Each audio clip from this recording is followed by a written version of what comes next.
Soup খেতে তো আমরা কম বেশি সবাই ভালোবাসি, কিন্তু সর্দি কাশি হলে অরুচির মুখে রুচি ফেরাতে এই স্যুপ খেতে কিন্তু বেশ ভালো লাগে। তাই কর্তার জন্য বানিয়ে নিলাম এই চিকেন ক্লিয়ার স্যুপ। তাহলে চলো ঝটপট দেখিয়ে দিই কীভাবে বানালাম। স্যুপ বানানোর জন্য এখানে আমি নিয়ে নিয়েছি গাজর কুচি, পেঁয়াজ কুচি, থেঁতো করা রসুন, বাঁধাকপি কুচি, ছোট ছোট করে কেটে রাখা চিকেন, গ্রেট করা আদা আর বিনস কুচি। ফ্রাইং প্যানে সাদা তেল গরম করে প্রথমে তাতে চিকেনগুলো হালকা ফ্রাই করে নেব। তারপর এতে একে একে দিয়ে দেব কুচনো গাজর, কুচনো বিনস, কুচনো পেঁয়াজ এবং সবশেষে দিয়ে দেবো কুচনো বাঁধাকপি।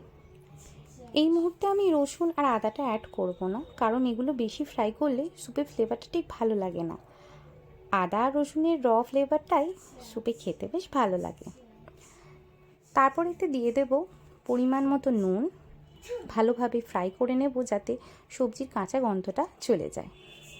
বলে রাখি, তোমরা যারা চিকেন খাও না তারাও কিন্তু এই স্যুপটা চিকেন বাদ দিয়ে বাকি সব উপকরণ দিয়ে বানিয়ে নিতে পারো। 2 থেকে 3 মিনিট এভাবে ফ্রাই করার পর এবার আমি এতে অ্যাড করে দেব থেঁতো করে রাখা রসুন আর গ্রেট করা আদা। তারপর ভালোভাবে নেড়ে চেড়ে মিশিয়ে নেব। তারপর এতে দিয়ে দেব পরিমাণ মতো 2 কাপ জল। তোমরা যারা সুইট কর্ন খাও, খেতে পছন্দ করো, তারা জল দেওয়ার পরে সুইট কর্নটা দিতে পারো। আমার কাছে ছিল না তাই দিতে পারিনি। এই স্যুপে সুইট কর্ন দিলেও কিন্তু বেশ ভালো খেতে লাগে।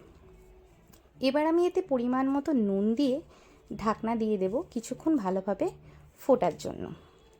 অন্যদিকে একটা বাটিতে ডিম ফেটিয়ে নেব আর একটা বাটিতে অল্প জলে 2 চামচ মতো কর্নফ্লাওয়ার গুলে রাখবো।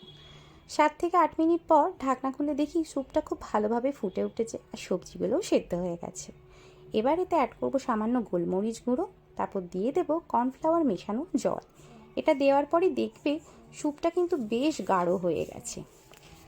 সবশেষে ফেটিয়ে রাখা ডিমটা দিয়ে ভালোভাবে নেড়ে চেড়ে নামিয়ে নিলেই খুব সহজে আর কম সময় রেডি হয়ে যাবে এই চিকেন ক্লিয়ার স্যুপ।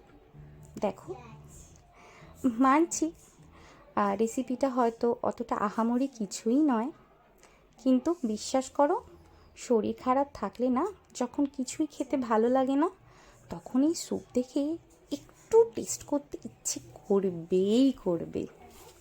সার্ভ করার আগে একটু গোলমরিচ ছড়িয়ে দেব। গরম গরম স্যুপে গোলমরিচের ফ্লেভার কিন্তু ফাটাফাটি লাগে। এক কথায় বলতে পারো গোলমরিচ হলো এই স্যুপের শো স্টপার। গরম গরম স্যুপ পেয়ে কর্তামশাই তো বেজে খুশ। তোমাদের কেমন লাগলো জানিও কিন্তু।